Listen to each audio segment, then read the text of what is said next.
So, good morning, everyone. My name is Sofia, and I'm honored to chair the panel on platforms, featuring three very interesting presentations.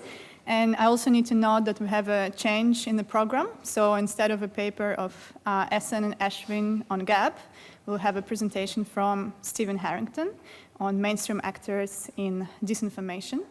So our format is, so each presenter will have 15 minutes to speak, and I will indicate when this time running out. And then after three presentations, we'll have a Q&A session. And I would like to present our first speakers, Bondy, Kaye, and Myint, who will talk on the Facebook activity and the preliminary analysis of Myanmar coup this year. So over to you, Zin and Bondy.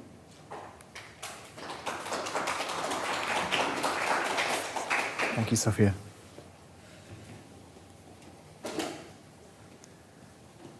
And as we begin the panel session today, I'd like to also once again recognize the traditional owners of the lands on which we meet, live, and work.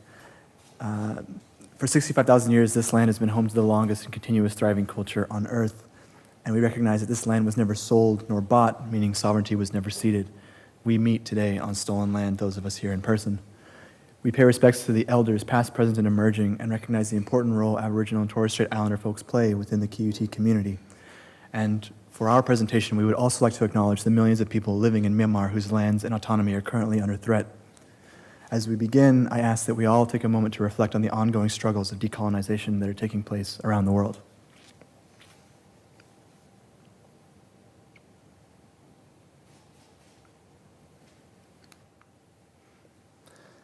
This presentation presents some preliminary results from an ongoing project that analyzes Facebook data collected from Myanmar surrounding the events that took place in February of this year when the Myanmar military forcibly took control of the Myanmar government.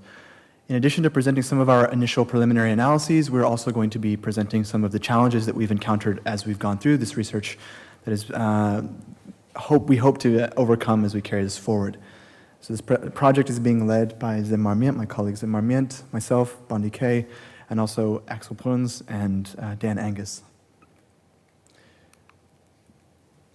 I did my PhD on Myanmar, and so we often like to begin some of these presentations with a brief political history of Myanmar, so I'm going to turn it over to Myint, who will explain a little bit about this.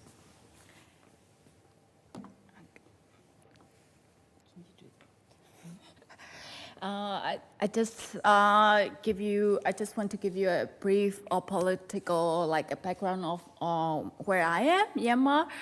We're in almost 100 years under British colonization. And we got independence in 1948, and since then there are a lot of struggles in political scenes. And since a few days after the independence, the country has never been at peace till today, and we have one of the longest civil war in the world. And there's the first military coup happened in 1962 against the communism, and second time was in 1988 against the Democrats. We had another political milestone in 2007, saffron revolution led by the monks and the people of Myanmar, and suddenly all the authoritarian government decided to step down in 2010 for who knows the reason. They decided to step down, and the country started transition to democracy. And after 11 years of the transition, things are looking good, but not perfect. Things are looking good, but still on 2021, 1st of February, the military 6 a.m. in the morning, the military decided to stage the coup again. And we provide this context as we move into talking about today's theme, which is how information disorders play out in authoritarian regimes, and consider the many ways in which digital platforms can facilitate and also suppress voices and viewpoints from stakeholders. So on the one hand, when moments of resistance are taking place or protest activity is going on, digital platforms, whether it's to share updates via text, to take photos or live stream ongoing events, it can be very useful to provide eyewitness accounts of moment-to-moment activity. But that same information can be used against citizens of these various different nations or where this political activity is taking place as a tool to surveil or even to suppress by indicating exactly where these individuals are. In the context of Southeast Asia, Associate Professor Aim Sim Peng from the University of Sydney has conducted research to explore how there are higher levels of resilience and control for the authoritarianism in Southeast Asia, or at least they are unique in their region in the various ways in which the authoritarian regimes, the governments, utilize digital media to conduct surveillance or to oppress their peoples. And so when providing some background on the Myanmar context, it's interesting to see, connecting back to Associate Professor Starbird's keynote earlier, how these individuals, this discourse that takes place online can shift to the real world and can cause this very dangerous situation and very tense and tenuous activity for the political activists who are involved in these kinds of protests. So with a very brief background covered, we're now going to move on to discussing about this project and what we have done so far. So about 2-3 weeks after the coup began in February of this year, and we began scraping Facebook posts using the CrowdTangle Facebook analytics platform. And the data that we collected initially began in 2 weeks before the coup was staged, so on January 15th. And we left the scraping going until the end of March, after which time we had collected about 12 million public posts. CrowdTangle allows us to get Facebook pages and posts, and so we took all pages with administrators who were located in Myanmar, and we also scraped all posts that were written in Burmese. And this wouldn't have been possible without the help of Jane Tan, who's here in the room, so we want to recognize and appreciate the help that she provided for that. Then we began to conduct initial network analysis by cleaning the data using Tableau and then exploring it a little bit in Gephi to understand who were some of the key actors and groups that might be circulating mis and disinformation related to the coup, because as Zin would have mentioned, this coup took place after an election that was held in November of 2020 that was highly contested, and a lot of the discourse resonated with some of the discourse from elsewhere in the world, such as in the United States. So we wanted to know what kinds of information and what kinds of discourse was circulating. We also began to conduct automated textual analysis using Leximancer and also the Discursus platform, and that was when we started to find some of these issues that we're going to talk about in the latter half of this presentation. While doing this digital media research using these digital methods approaches, we also were conducting archival research and manual textual analysis by collecting news articles, posts in English and Burmese to understand both how the coup is playing out as time goes on, and also how some of the internet disruptions which have been taking place frequently in Myanmar have been disrupting social media activity.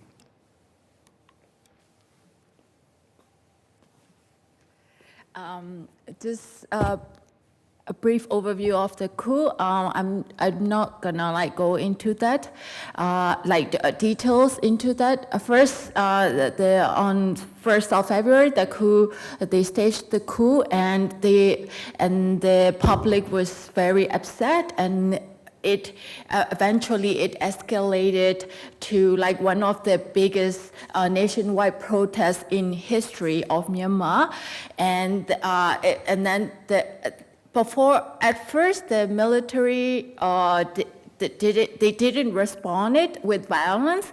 I guess they were trying to see what's going on at this situation, but they started cracking down, and that they used violence.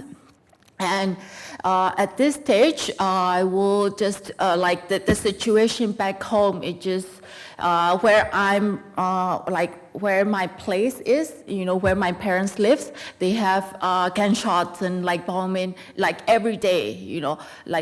Even yesterday, they have gunshots and fightings between the protesters and the soldiers. So things are very dangerous. That's the intensity of the situation at this moment. So, and like all the tactics that they have been using to crack down the dissent, for this project, we focus on like internet shutdown and internet censorship.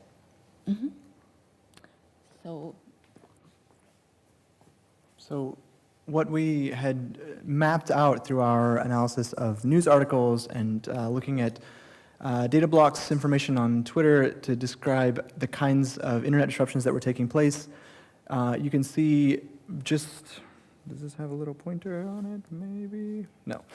Oh.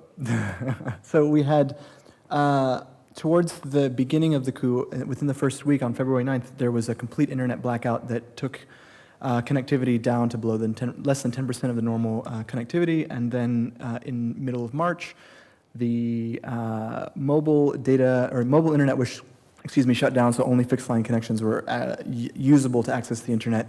And in between February 9th and mid-March, the military began shutting down the internet for about 8 hours every evening.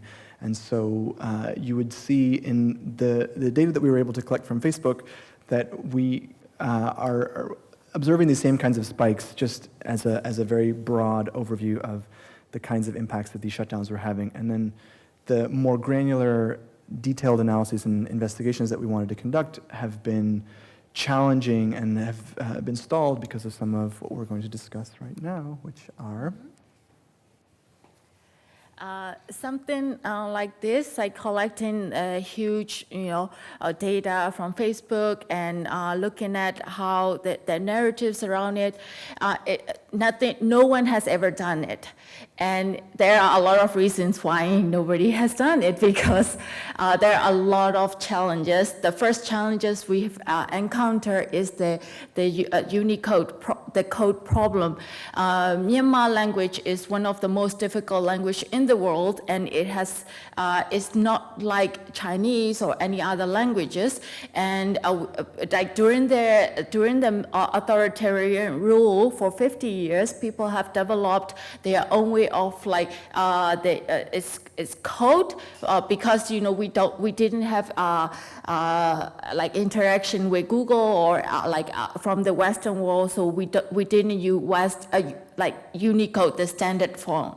So first thing that we encounter is there are a lot of data which doesn't we cannot access it with all the tools that we have. So that's something that we are working on it, and then will be helping us out.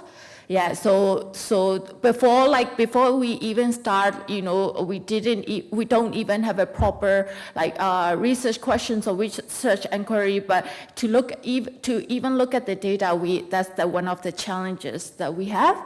And another one is I have to say, because I come from a Burmese background, and I'm one of the majority. So I have to acknowledge that we have 135 ethnic groups, and in this research, we are only looking at the Burmese language data. So that's something that I have to acknowledge as an ethical challenge. And just finally, very briefly, that because internet access is limited, and actually the military has banned Facebook officially, it makes it more difficult to collect posts, and also the kinds of information that will be posted on Facebook at this point is done so putting the posters in many cases at risk. So we have to be extremely careful in the way that we approach researching these vulnerable populations, and also make sure to keep the approaches that we take with a sense of deference to the subjectivities in Myanmar, and recognize that there are so many different viewpoints and so many different individuals represented in this geographic space that we need to acknowledge that in the work that we're doing. So, as we mentioned at the beginning, this is still in its preliminary stages, and we hope to continue overcoming some of these problems with the analysis, the automated textual analysis, and build some of these networks to delve deeper into some of the data that we've already collected. In September of 2021, there was a large-scale resistance movement from the People's Liberation, what is the? People's Defense Army that fought against the the military, and there was activity and there was coded language being shared on Facebook, so we resumed data collection, so we'll have a second sample that we'll be able to explore and possibly draw comparisons with.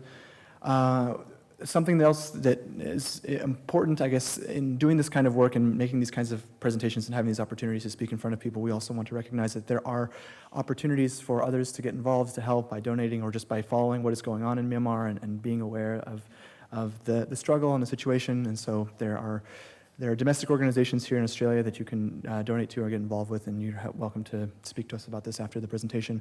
And also, just more broadly, a project that I'm interested in building on my PhD research. I think it's important to continue to explore decolonizing approaches for digital media research by finding objectives and questions and research outcomes that are led by and designed for Indigenous researchers, developing solutions to analyze text or to apply some of our digital methodologies to understudied languages, and to create and explore networks of understudied populations like Myanmar population, which, as far as we know, has not had this type of research conducted in the past. So that is all. Thank you all very much for your time.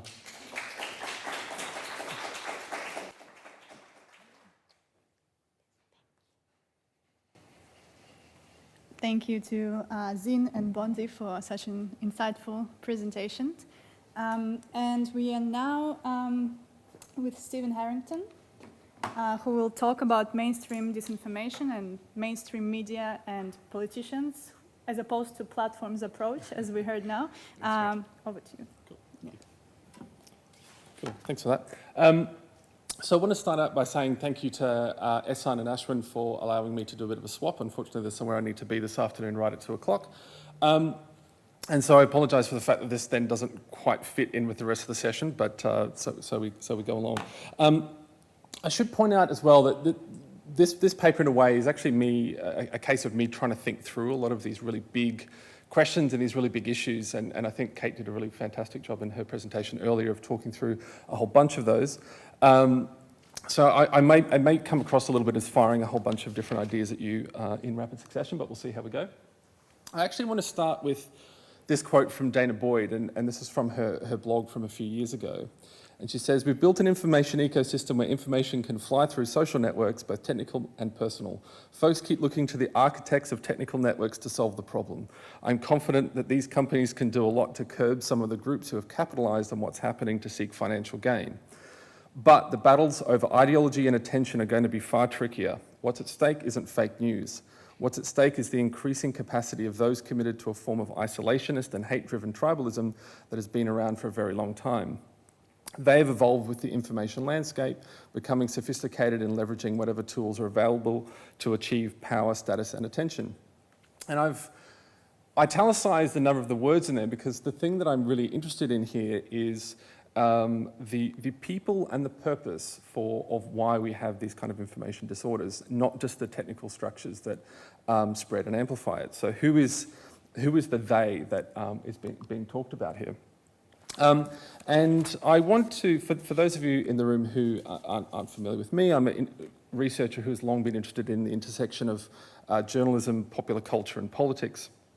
And I've long had a highly critical stance on orthodox approaches to journalism, and normally my response to that has been nonetheless quite optimistic one, because I think that there's nonetheless been a sufficient amount of innovation that's been happening in the world of journalism to keep up with the pace of change. But I'm sorry to say that at the end of today's presentation, I'm not going to be striking a particularly positive note. And I should point out that this research comes out of the project that I'm part of with Axel and Dan, Scott Wright, and Eddie gets a mention in there as well. I did put him on the slide. Looking at these things. And what I'm trying to do here is actually just kind of widen the aperture beyond digital and social media. To be able to say that this is, of course, these issues are, of course, come about in large part due to those networks, but it's also so much bigger than that as well. And I think that a lot of the existing research and general discourse on fake news has focused quite a lot on social media and their role in seeding and spreading it. But for me, it has always seemed like there is an elephant in the room that isn't being acknowledged, which is that some of the biggest and most consequential nodes in the overall landscape of mis and disinformation are elected officials, as well as some of the most popular and influential news sources in the world. And this, of course, dovetails with what Kate Starbird was saying in her, as I said, excellent presentation. And whereas her thinking talks about, top-down and bottom-up in this kind of vertical orientation, what I'm interested in actually is more of a horizontal one about saying what's at the centre and what's at the fringes. And I think a lot of the discourse that we have around mis and disinformation tends to assume that those in positions of power and those granted social licence to operate as mainstream news sources do so in good faith, and that shouldn't be the case anymore, particularly when untruths can actually be used for political gain with very little risk.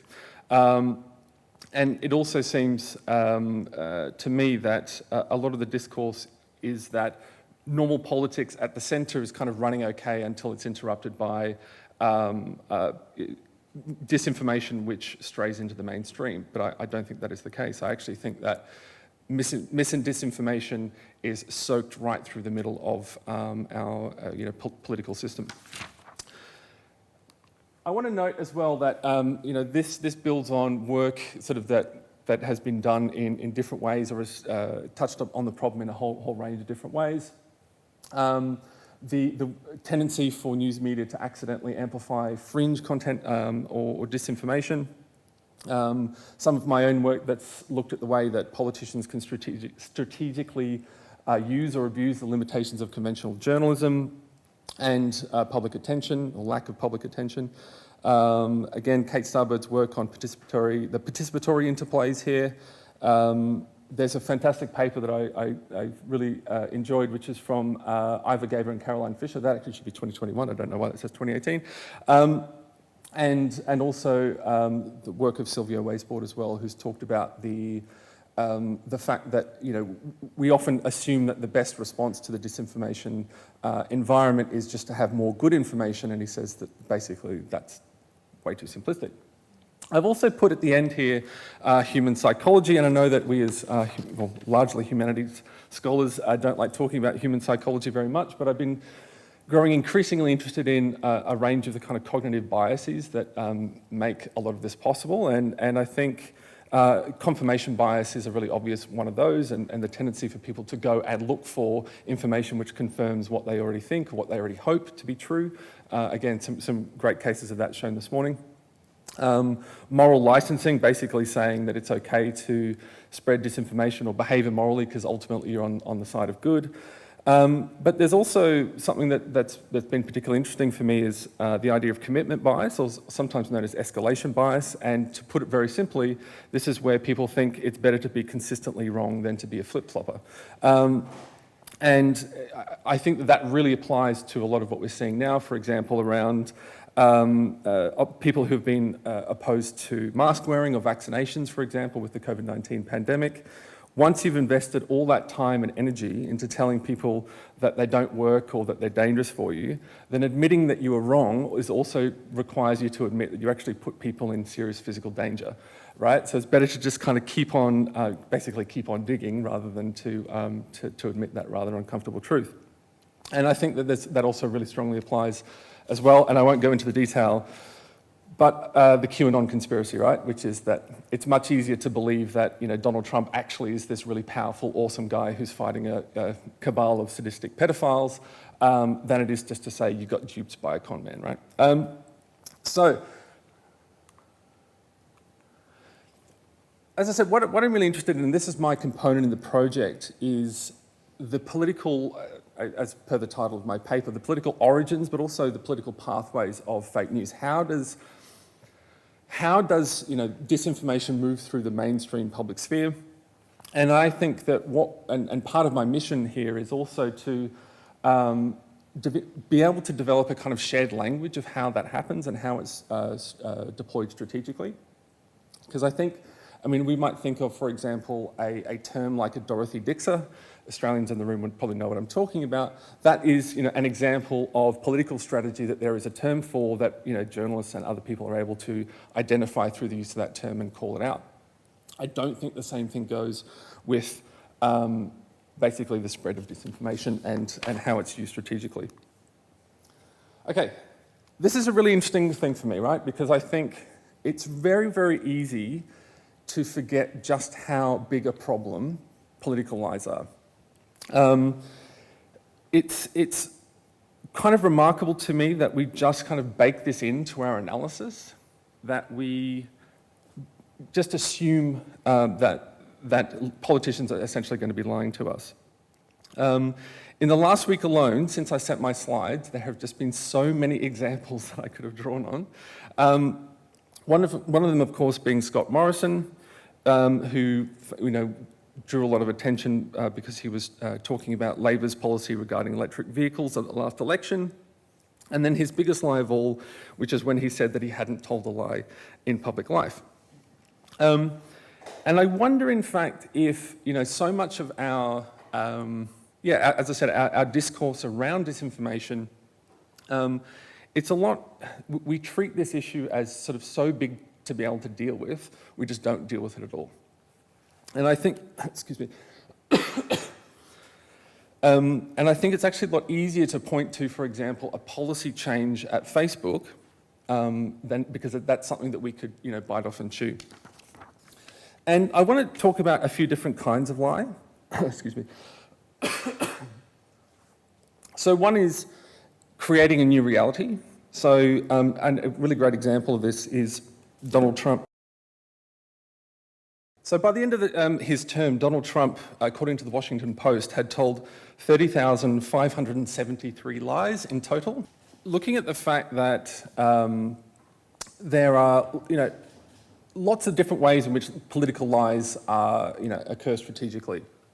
And one of them, which is the great one that was used so well by Donald Trump, was where he just lies to create a new reality. So he just said to a crowd of people, we won the Arizona forensic audit at a level that you wouldn't believe. And of course, anyone who followed the Arizona audit would know that that is just the complete opposite of the truth. But just by kind of repeating this, whether it's lies that happened before Donald Trump, Obama is always apologising for America when overseas, and so on. All of these, for example, in Australia, a claim like the Liberal Party is always the more responsible economic managers, and so on. These things just become part of the discourse that then become unavoidable. Another one is the volume of lies. So, Donald Trump arguably just lied so very much that it was almost impossible for anyone to actually keep up. And Crooked Media's John Lovett argued that Trump likely would have received much more thorough scrutiny from the press and faced far more consequence for those falsehoods had he lied only half as much as he actually did. His ability to overwhelm journalists and fact checkers, to use Steve Bannon's term, to flood the zone with shit, meant that any one single lie actually received very little attention. Another type of lie would be to, unsettle or tell a lie to unsettle or disrupt the message of your opponent. And I would actually argue that a lot of the debate around critical race theory in America has taken on this shape as a way of forcing your opponent to talk about something that actually kind of ultimately isn't really a thing. The teaching of critical race theory in schools. Lying because it is something that then can also get attention. So. Clive Palmer in Australia is probably a really good example of this, saying something outrageous or telling a lie that is so huge that it just automatically gets you some attention by the press. To what's sometimes known as throwing up a trial balloon and just seeing if what people think, or telling a lie and seeing how it goes. Or finally to try and excite your base, actually to get people sort of angry and riled up and so on. The other element of this then is that these then get innocent amplification by otherwise well-meaning news outlets, right? So that by repeating these things, at some point they have to be picked up by your CNNs, your New York Times, and the like. And this is where this good faith coverage of bad faith actors then becomes a real problem. And I'm not going to go into this in a whole lot of detail, but how many well-meaning news outlets covered this particular press conference here, where Sidney Powell then said that actually it was Hugo Chavez that stole, the election in 2020 due to voting machines, blah, blah, blah, all that sort of stuff. You didn't have to go to the fringes of the internet to go and find that. And unfortunately, many journalists aren't that familiar, it seems, with the backfire effect, which is an observed phenomenon whereby people, even when you tell something it isn't true, people will often think, well, there must be some reason why you're having to tell me it's not true. This might be something that's up for debate or have a nugget of truth in there somewhere, so I'm going to go and investigate further. I also think that we have to look at the way in which people experience and encounter disinformation through what we might see as kind of hand-in-glove political operation, whereby outlets, news organizations, the biggest of all and the most obvious of all being Fox News, work clearly quite directly with politicians in order to kind of give them, some strategic cover, if you like, or to actually, work on their behalf. And there was a really good example of this with the African gangs crisis that was given a lot of coverage in the lead up to the 2008 state election in Victoria. Via the Herald Sun, and it was clearly, something that's, a bunch of people got together in a back room and said, oh, we're going to make this the big issue of the election, and then it gets whipped up in the media, and then the politicians then are able to, criticise their opponent and say, I'm going to actually do something about it, when there was actually no need to do anything about it at all. And just to kind of get the aperture just a little bit wider, and this is where I'm going to leave off with leave it on a bit of a downer, I'm sorry to say. It's often observed that the issue isn't that there is a lack of trust, right? It's people trust Donald Trump, people trust the plan if they're a QAnon adherent, right? It's the placement of that trust. And we would say, okay, well, why is it, if you look at conspiracy theories and a lot of the disinformation that circulates within the public sphere, it gathers around these kind of things where people aren't actually placing their trust in elites, in elected officials, and so on, in corporations, like pharmaceutical companies. One of the biggest things with vaccine hesitancy is a lack of trust in pharmaceutical companies. And the point that I just want to kind of leave on is to say, I would actually argue that a lot of these groups and a lot of these people have actually not acted in a way that is deserving of trust, and that is where the kind of seeds of doubt start from. And I'm really, similar to what, again, Kate Starberg was talking about this morning, I'm really fascinated by this event, the January 6th, attack on the Capitol building. And, sorry, I'll just quickly go back. And the fact that, of course, one minute. So, and of course, this was, really created, the starting point for this was Donald Trump saying that the election was stolen. That then was amplified, of course, through, well-meaning media outlets and also the more nefarious ones. And of course, there was the organization online. But we sit around and are kind of quite shocked about the fact that a whole bunch of people wanted to overturn a democratic election. And wondering why it is that people aren't, why it is that people don't have a lot of faith in democracy, right? Why is it that people don't have an awful lot of faith in democracy? I'm just going to draw your attention to this one. There's a great feature in the Washington Post. People who are saying, the system is rigged, those in power are corrupt, the country is crumbling, and elections can no longer be trusted to fix it. My final kind of provocation here is actually to say that when you've got a political system, for example, in America, where 88% of people support something, and I'm just picking on one particular case, the Build Back Better bill that's currently being thwarted in Congress, 88% of people, support lowering prescription drug prices, and you can't get that legislation passed. And one of the key people who was opposing it is getting money from drug companies along the way, then actually democracy is really the problem in the first place, right? It's probably no wonder, in fact, why people don't have an awful lot of trust in democracy and want to go and invade the Capitol to bring democracy back in their eyes, even though I don't have a lot of faith in or a lot of sympathy for the people who attacked the Capitol. You can see why it was perhaps that they were trying to do that in the first place. And like I told you, I was going to end it on a downer, and I'm sorry I had to do that, but thank you very much.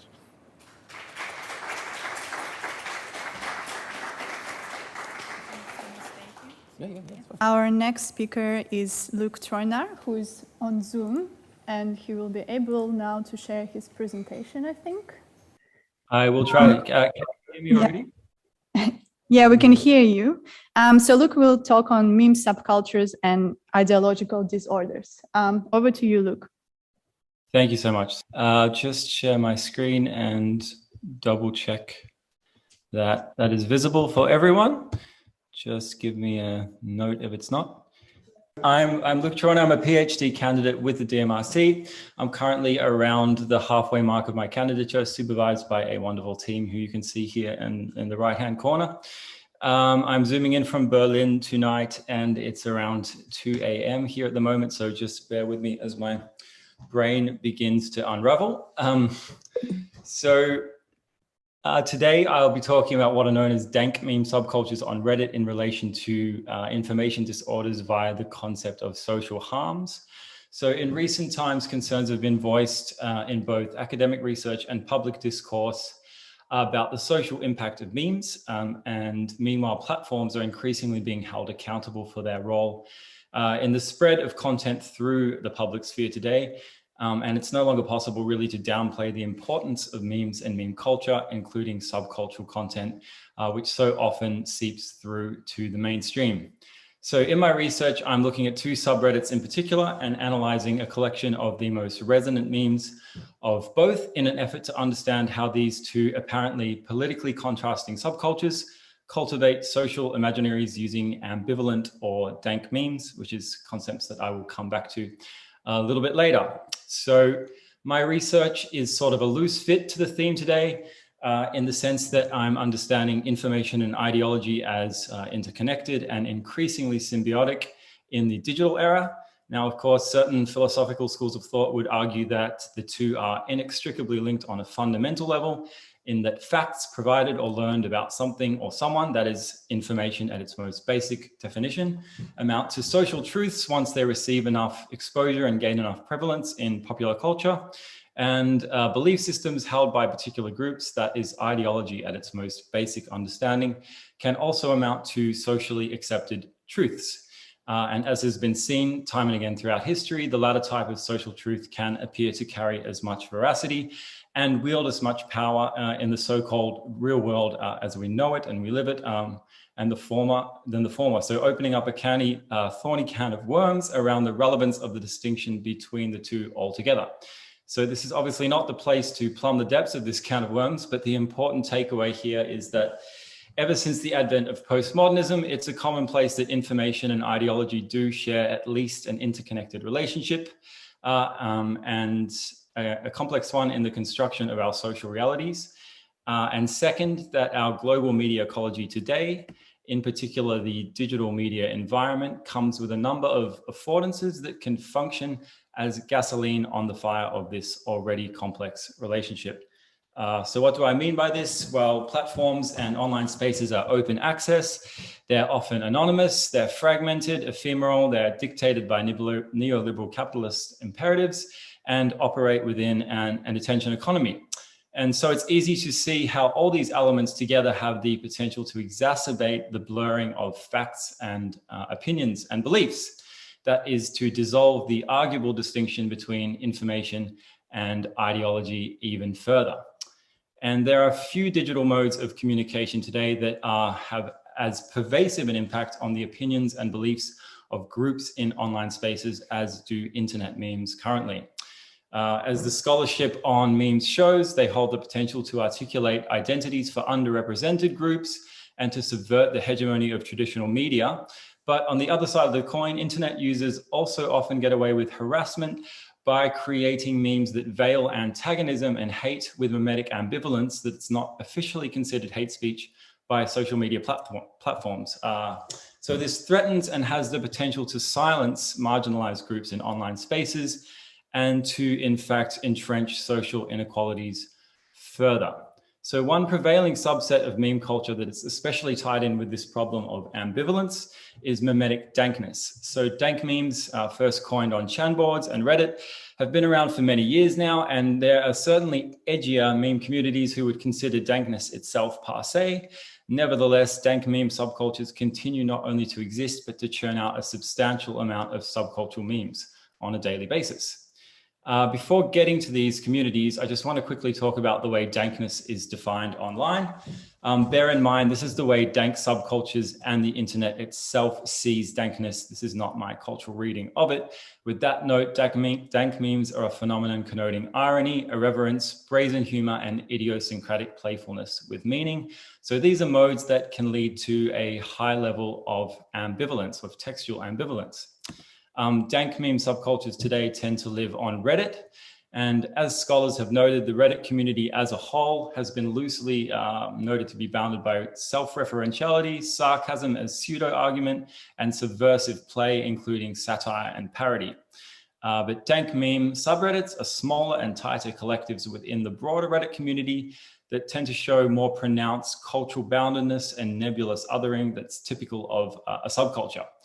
So importantly for my research, the two communities that I've chosen to focus on look at image macro memes specifically. That's what they post, image macro memes. So the memes that we mostly know that combine images with verbal text.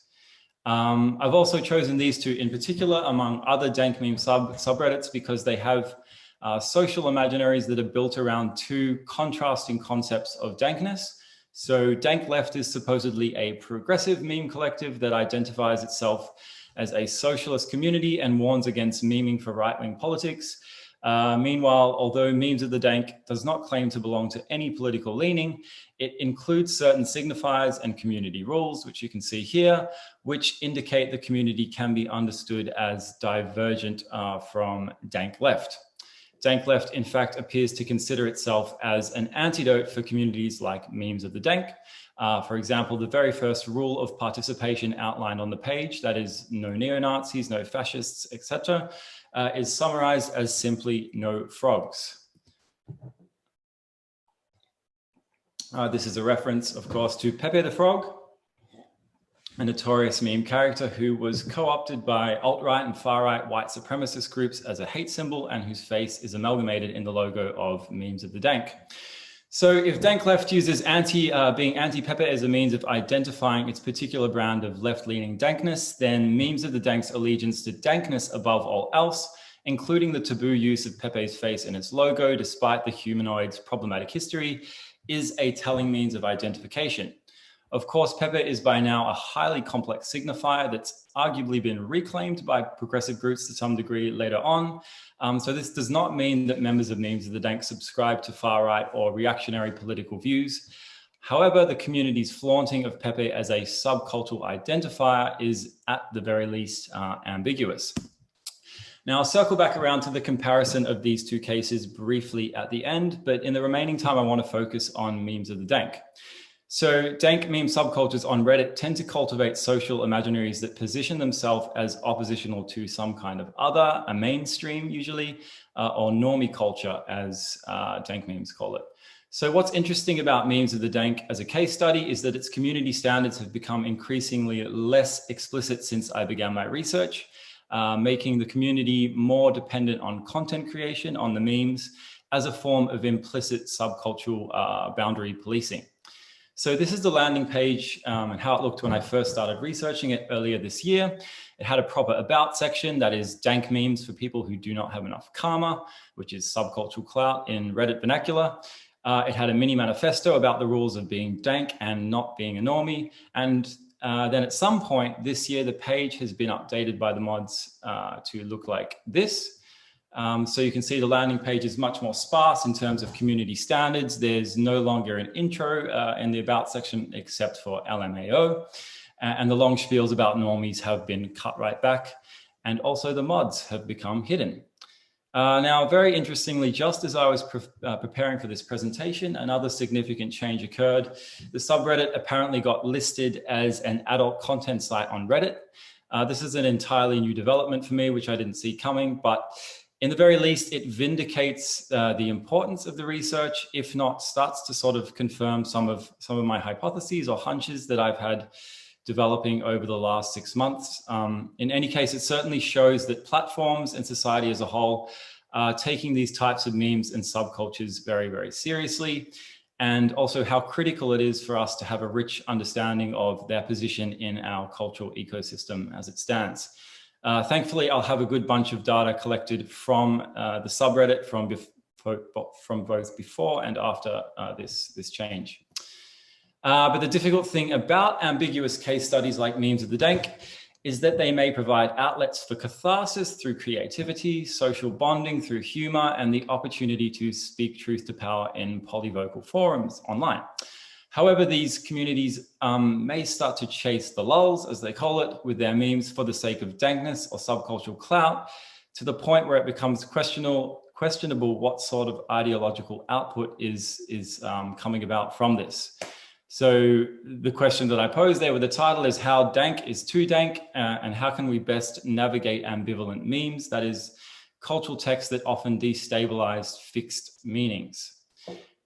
So let's have a look at some memes that are popular in the forum. So for my research project, I'm working with my team on finding the most resonant posts in a more sophisticated way like this, using computational methods. For our purposes today, I've simply handpicked a bunch of the most upvoted memes of all time from the subreddit, just to give you an idea of the kind of range that's going on here. So what kind of memes are popular or resonate well on memes of the Dank? Well, as you'll see, they range from quite scathing, ironic commentary on contemporary class politics. And this one here is ambivalent itself to a degree, depending on whether the reader absorbs or deflects the irony of the text. Also popular are fairly innocuous and rather amusing forms of humor. For example, this about the mysteries of love or lack thereof. This one was posted with the bottom cut off, but I'm sure you can still read it there. Also very popular are other types of benign and quite cute humor. And I've seen this one circulated on many different kinds of meme pages. Again, emphasizing the flow between subcultural and mainstream content. However, it seems it's generally when the subcultures memes deal with topics around gender and ethnicity and race in particular that things often become much more questionable, like these memes here, which are really just the tip of the iceberg in choosing what to display here today from less subtle forms. Or this, another highly upvoted meme that uses dubious humorous play around ethnicity. And yet another here, which can be read as a brazen critique of racism in the US, or a hugely problematic advocacy of hate, or possibly a little bit of both in terms of social impact. Which aptly brings us back to the problem of ambivalence in memes and how to navigate them analytically.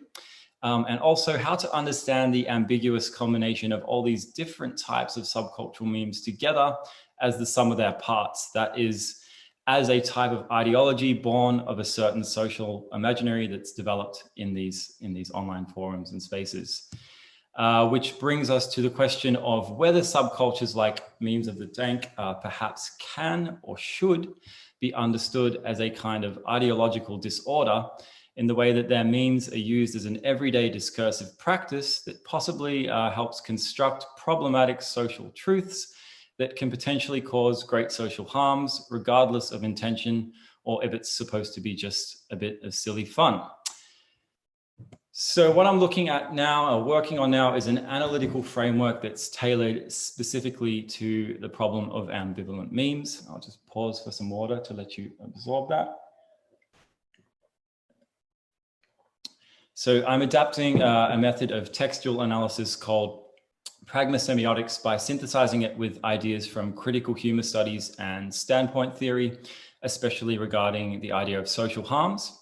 So I only have time left for a very broad overview of these, but basically Pragma Semiotics is a formal functional analysis of what a memetic text does and how it can be used among audiences. And the advantage of what this method can bring to existing meme studies is an extreme fastidiousness in breaking down the formal nuances of ambivalent texts in relation to context. Meanwhile, the aspects I'll be borrowing from critical humor studies and standpoint theory are socially reflexive analyses that consider the harms of humor by taking into account the power relations of the voices and subjectivities involved in the creation and sharing of memes. So by combining these two, I hope to innovate a method that can help account for the relationship between the formal and the social aspect of ambivalent memes, kind of via the context as a level of getting the two theories to be synthesized.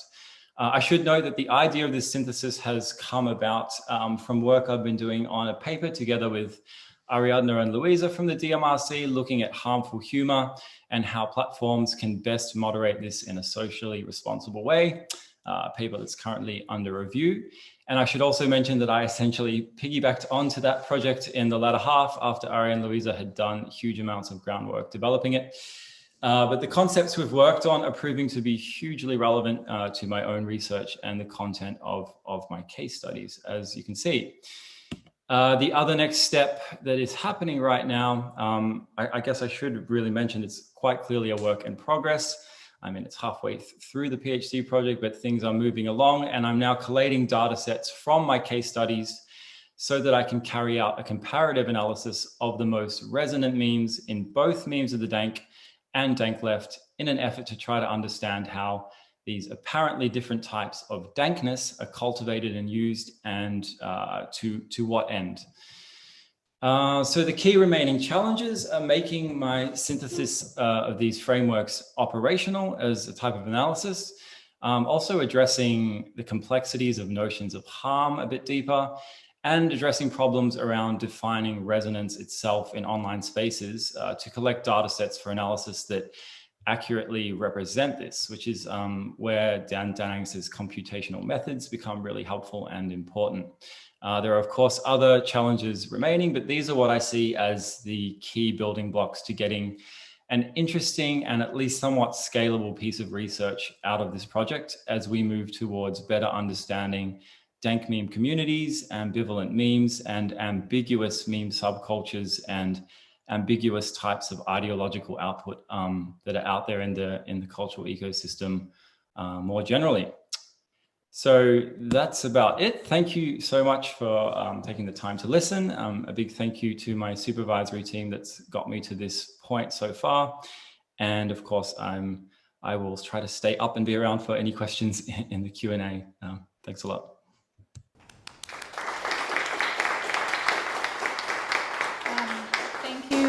Luke, for your insightful presentation. We'll now come back to Steven's presentation. Steven, you have 5 minutes, so we can keep up with the questions.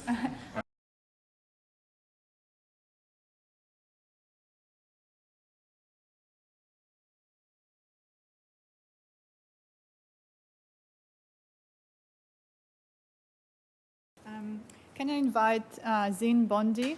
And then Luke, probably unmute yourself. So we have 5 minutes for questions, so I'll suggest we probably have one question for each speaker. I think it's going to be fair to our next speakers.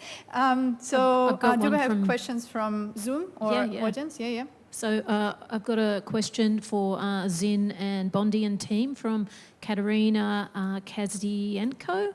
And she says, I understand that you may not have conducted any content analysis on your data yet, but if there are any findings you can share regarding the qualitative differences you may have seen between posts before and after the social media blackout, it would be really interesting to hear. Yeah, that's a really good question. So asking about the differences between before and after the blackouts, what people were talking about. So just at a very high level, the first couple of weeks were more about organizing, and they were, a lot of memes that were circulated and a lot of young people, talking about creative ways that they could disrupt or engage in protest activities, what was called civil disobedience movements. And then after, as Facebook started to become more of a target and it was, outlawed by the military, we started to see more discourse about using Telegram and using Signal and how to set up Wi-Fi relays. So it became more about how to get off Facebook, I think is one standout. Do you have?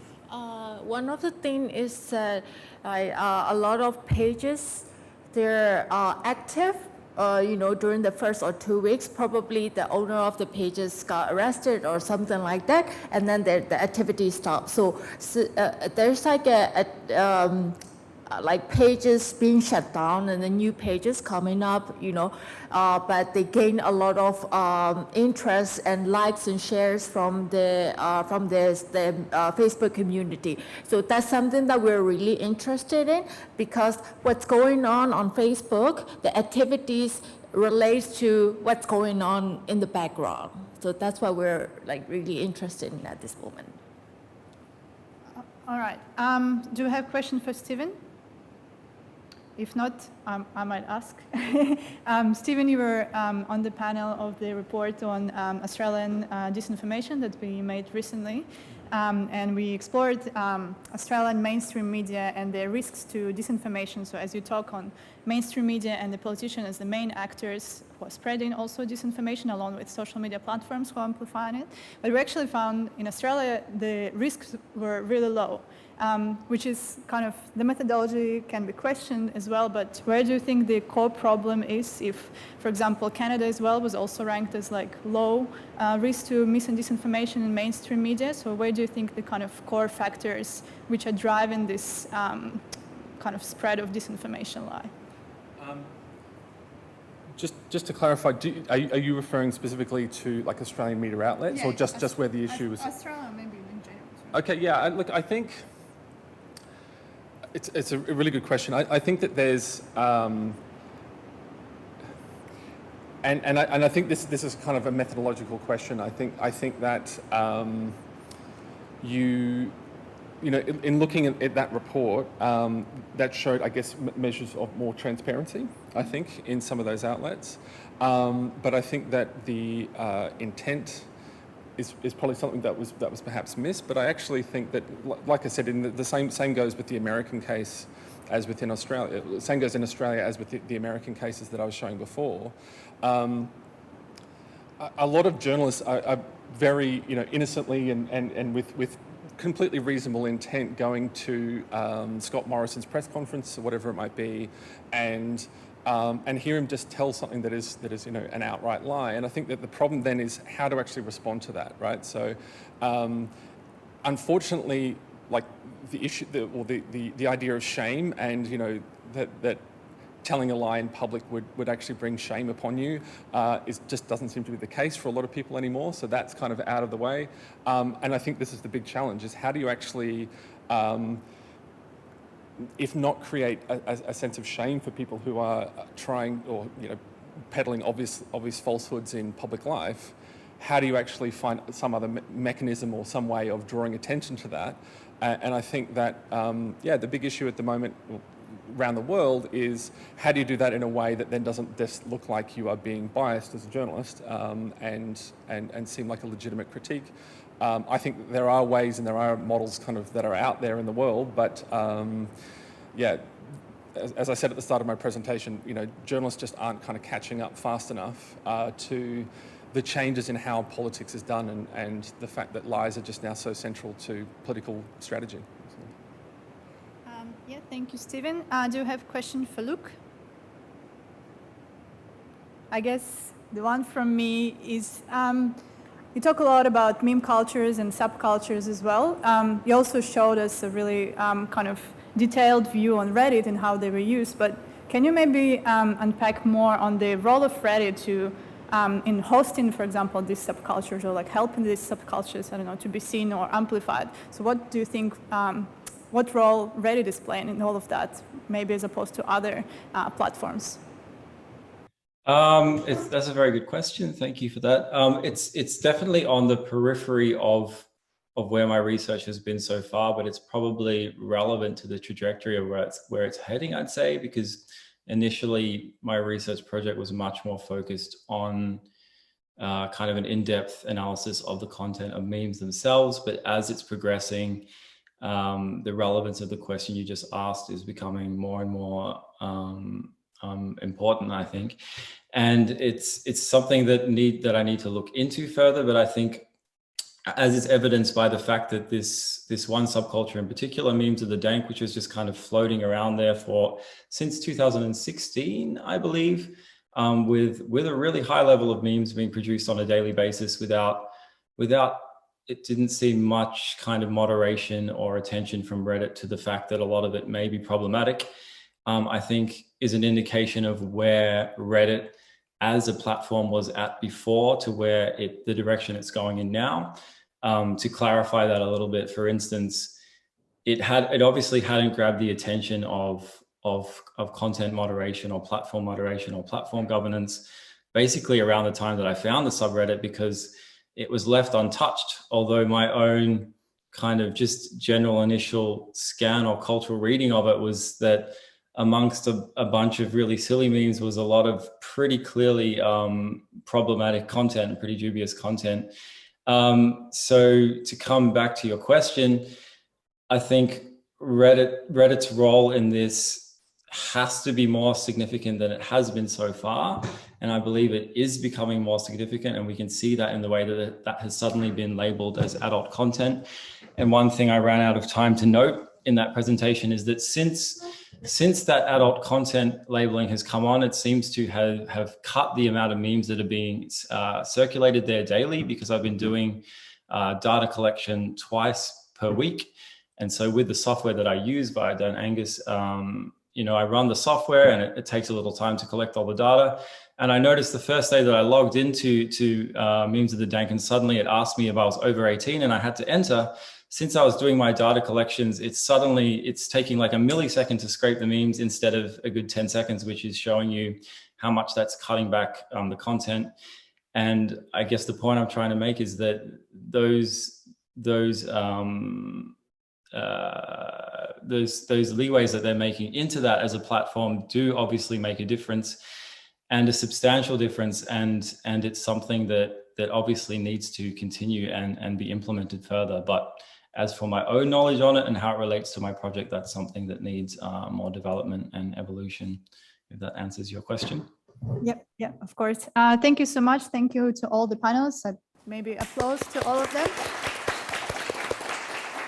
Yeah, we are going to our next session.